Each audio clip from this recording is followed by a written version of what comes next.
हाँ तो की हाल चाल भाई और उनके बहनों, कैसे गया तुम लोगों का पेपर? अच्छा ही गया होगा।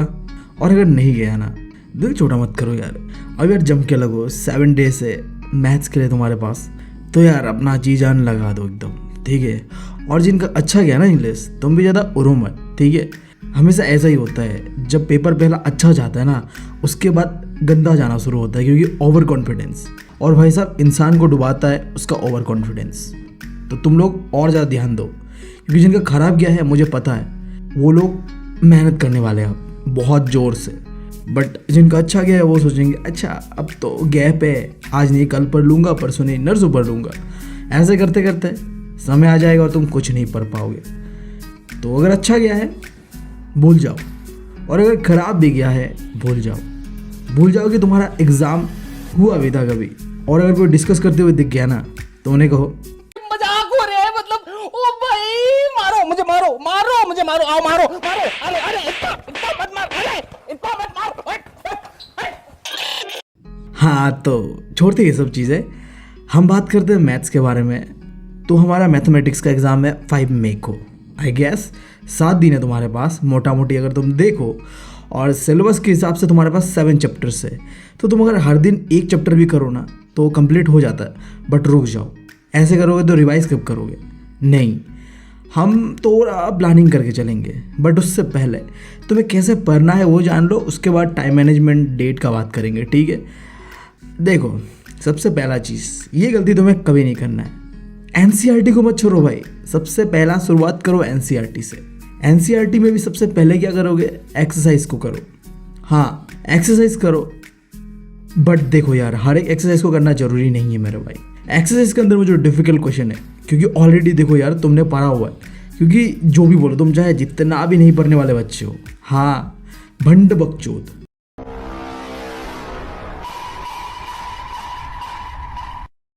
फिर भी तुमने एक सब्जेक्ट होगा जो पढ़ा होगा, चाहे ट्यूशन में, चाहे क्लास में, चाहे कहीं भी यार, वो है मैथ्स।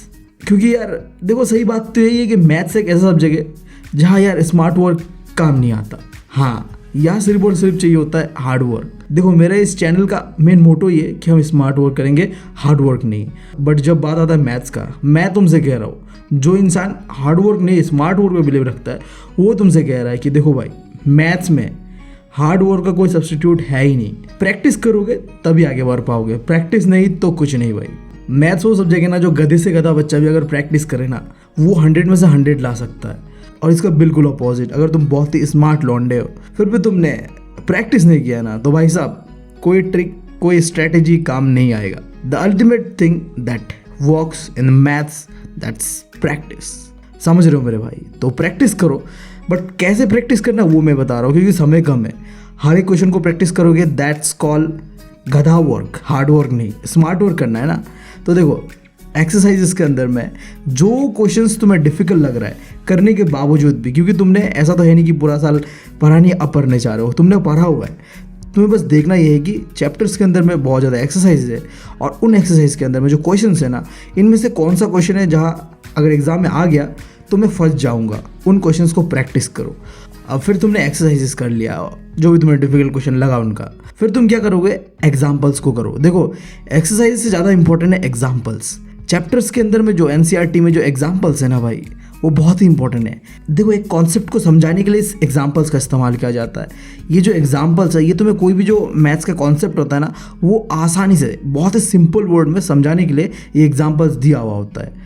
तो अगर तुम इन्हें नहीं करोगे तो भाई साहब फंसोगे तुम, क्योंकि अल्टीमेटली एग्जाम में ना, मैंने देखा है, एक्सपीरियंस किया, और मतलब जो भी प्रीवियस ईयर के क्वेश्चन आंसर्स हैं जो कि मैं जल्दी तुम लोगों के लिए प्रोवाइड कर दूंगा, वहाँ भी देखा है यार, एग्जाम्पल से डायरेक्टली तो नहीं बट इनडायरेक्टली क्वेश्चन पूछा गया है। क्योंकि अल्टीमेटली वही बात है, एग्जाम्पल्स क्यों दिया जाता है? कॉन्सेप्ट को सिंपलेस्ट वे में समझाने के लिए। तो सीबीएसई चूतिया तो है नहीं जो ऐसे एग्जाम्पल्स दिया होगा। तो एग्जाम्पल्स को मत छोड़ना, एक्सरसाइज करो। एक्सरसाइज में सारे एक्सरसाइज मत करो, जो डिफिकल्ट लग रहा है उसे करो, बट एग्जाम्पल्स का जब बात आता है ना, सबको करो, कोई मत छोड़ना। इजी है डिफिकल्ट है, करो। अब 2 घंटा 3 घंटा पढ़ के फ़ायदा नहीं भाई। मैं चाहता हूँ कि अगर तुम एवरेज लौंडे हो ना, फिर भी तुम कर सकते हो मैथ्स में, सही में बता रहा हूँ। टॉपर्स को तो क्या है, उन लोगों ने 2-3 बार रिवाइज करा होगा, आई नो, बट मैं चाहता हूँ कि तुम जो एवरेज लौंडे हो ना, तुम भी अच्छा कर सकते हो। बस अपने ऊपर कॉन्फिडेंस रखो और जैसा मैं कह रहा हूँ उनके हिसाब से प्रैक्टिस करो। ये जो कॉन्सेप्ट है ना, एवरेज लौंडा, इंटेलिजेंट लौंडा, ऐसा कुछ नहीं होता है, ठीक है भाई।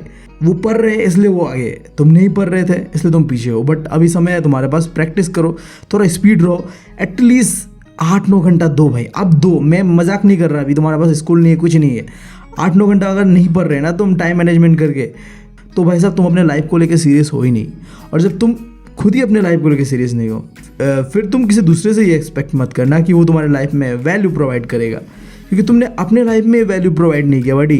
तो यही कहना रहेगा तुमसे भाई, अगर कोई इंसान तुम्हें सबसे ज़्यादा मोटिवेट कर सकता है वो तो तुम हो, क्योंकि जो खुद से सीखते हैं ना उनसे कोई मुकाबला नहीं। हाँ देखो, पहला चीज़ तुमने क्या किया, एनसीईआरटी पढ़ा। एनसीईआरटी के ऊपर 2 चीज़ों के ऊपर ध्यान देना है, एक्सरसाइज और एग्जाम्पल्स। तुमने कर लिया, एग्जाम्पल्स के ऊपर तुमने खासा ध्यान दिया, ये तुमने फंडामेंटल स्ट्रॉन्ग कर लिया। अब देखो ये चीज़ ना थोड़ा मैं टॉपर लोगों के लिए बता रहा हूँ, आई नो बहुत कम है परसेंटेज में, बट हाँ तुम हो, मुझे पता है। तो ये तुम लोगों के लिए है, एग्जाम्पलर्स को करना। एनसीईआरटी के एग्जाम्पलर्स अगर तुम्हें नहीं मिल रहा है तो मेरे टेलीग्राम से जाकर डाउनलोड कर लेना, लिंक डिस्क्रिप्शन में है। और अगर लिंक काम ना करे तो टेलीग्राम पे जाके मेरा नाम सर्च करना, बाबा भंगाली का ज्ञान, तुम्हें मिल जाएगा, वही नाम से खुला हुआ है।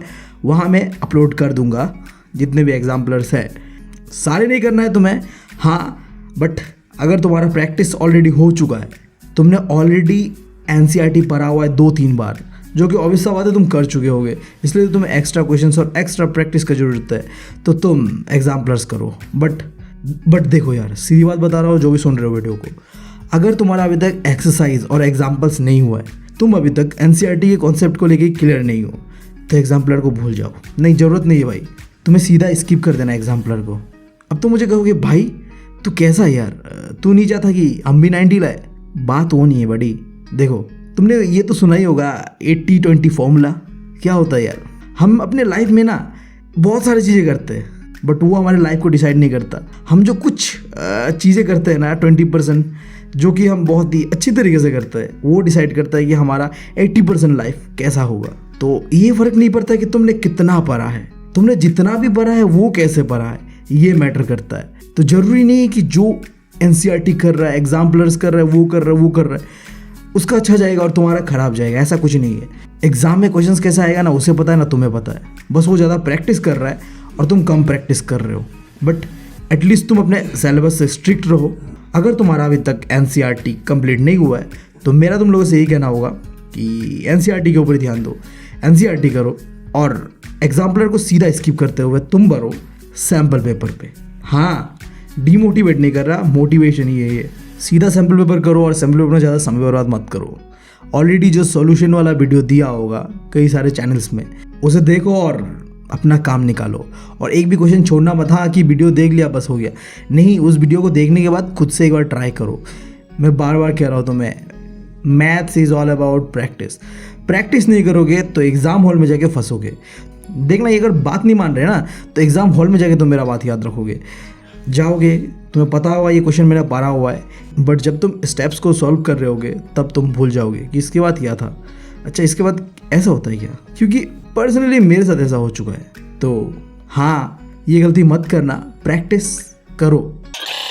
फिर जो बात आता है, तुमने सैम्पल पेपर भी कर लिया, अब आखिरी चीज़ तुम्हें PYQs करना है, जो कि तुम्हें मिल जाएगा मेरे ही टेलीग्राम चैनल पे। अब इसका कोई एक्सक्यूज़ नहीं है, इसे तो करना ही है तुम्हें, ठीक है। एटलीस्ट 5 ईयर्स का तुम्हें करना है, समय है तुम्हारे पास। कैसे करना है नहीं करना है वो भी मैं बताऊंगा, बट हाँ, सिंगल क्वेश्चन को भी नहीं छोड़ना है, सब ऐसे चाटना तुम्हें जैसे कि तुम बुक करो। अब बात करते हैं तुम्हें पढ़ना कैसे। देखो, पहले हम करेंगे एनसीईआरटी, ठीक है। एनसीईआरटी के लिए ज़्यादा समय नहीं देंगे, ठीक है। 28 अप्रैल को हम करेंगे सर्कल और टेक्नोमेट्री। हाँ, शुरुआती दिन थोड़ा डिफिकल्ट सब्जेक्ट लेके बैठेंगे और एटलीस्ट तुम्हें 8 से 9 घंटा पढ़ना है। कंटिन्यूस मत पढ़ना, 3-3 घंटा का ब्रेक ले लेके पढ़ो, बट हाँ, जितने भी एग्जाम्पल्स और एक्सरसाइज है सब के सब कंप्लीट करो। बस देखो, यहाँ सैम्पल पेपर नहीं कर रहे हम, PYQs नहीं कर रहे, ना एग्जाम्पलर कर रहे। पहले एनसीईआरटी कंप्लीट कर लो, एनसीईआरटी के बाद ही जो होगा वो देखा जाएगा, समझ रहे हो बात। तो तुम 28 को सर्कल और टिग्नोमेट्री करोगे, फिर अप्रैल का 29 को तुम करोगे अरिथमेटिक प्रोग्रेशन और कंस्ट्रक्शन, थोड़ा इजी वाला चैप्टर कंस्ट्रक्शन, और अर्थमेटिक प्रोग्रेशन थोड़ा सा डिफिकल्ट है आई नो, बट हाँ तुम 29 को ये करोगे, फिर तुम 30 को तुम क्या करोगे, एक चैप्टर रखना क्वाड्रेटिक इक्वेशन, ठीक है, थोड़ा ब्रेक भी ज़रूरी है, आराम कर लो। फिर तुम 1 को क्या करना, statistics and surface area and volume, ये 2 चैप्टर्स लोगे और करोगे। देखो जितना एग्जाम्पल और एक्सरसाइज था हमने 1 तक कंप्लीट कर दिया। कितना दिन बचा है हमारे पास, 2, 3, 4, 3 दिन है हमारे पास। अब इन 3 दिनों में क्या करना है, कुछ नहीं। पहला दिन सिर्फ और सिर्फ पूरा सैम्पल पेपर को दोगे। जो 2 तारीख होगा वो सिर्फ और सिर्फ डेडिकेटेड रहेगा सैम्पल पेपर को, कुछ नहीं करना है, बस सैम्पल पेपर। अच्छा खासा टाइम दे रहे हो तुम सैम्पल पेपर को, दिया तुमने। अब क्या बचा, 3 तारीख और 4 तारीख, इसमें तुम करोगे PYQs को, और फिर तो तैयार हो ना तुम यार। तो कोशिश करो, आई नो बहुत ही कम समय है मैथ्स जैसे सब्जेक्ट के लिए, ये एटलीस्ट जो पढ़ रहे हैं उनके लिए तो कम समय ही है। अगर तुम सोच रहे हो कि नहीं बहुत ज़्यादा दिन है, तो शायद तुम गलत हो। तुम्हें 8 से 9 घंटा पढ़ना ही पड़ेगा। जिस तरीके से मैंने तुम लोगों के लिए टाइम टेबल बनाया है, ये तो सीधा बात है, ये 8-9 घंटा पढ़ने वाला टाइम टेबल ही है। तो ऑनलाइन दिखना मत मुझे तुम, किसी का लाइव सेशन में जाके कमेंट मत करना। ये वीडियो जैसे ही ख़त्म होता है फुल फोकस, फुल अटेंशन, अपना जो भी है वो प्रैक्टिस करोगे। और हाँ, समय की बर्बादी नहीं भाई साहब। मैं चाहता हूँ कि तुम सबका मैथ्स एग्ज़ाम अच्छा जाए। और एक चीज़ जो तुम करके ये जो भी मैं कह रहा हूँ तुम्हें वो अचीव कर सकते हो, वो है प्रैक्टिस। लिटरली ये बात तुम जान लो, अगर तुमने बस NCERT का जितने भी एक्सरसाइज और एग्जाम्पल से करके गए ना, तुम्हारे अंदर अलग ही कॉन्फिडेंस होगा। उसके ऊपर से अगर तुम sample paper, previous year question paper ये भी कर लिए ना, तो भाई साहब सुभान अल्लाह, सुभान अल्लाह, तुम्हें कोई रोक ही नहीं सकता। तो यार ठीक है, मैंने बहुत ही लंबा वीडियो कर दिया, और क्या कहूँ यार तुम लोगों को। आखिर में ज़्यादा बस इतना ही कहूँगा। Thank you, love you all, मिलते हैं अगले वीडियो में।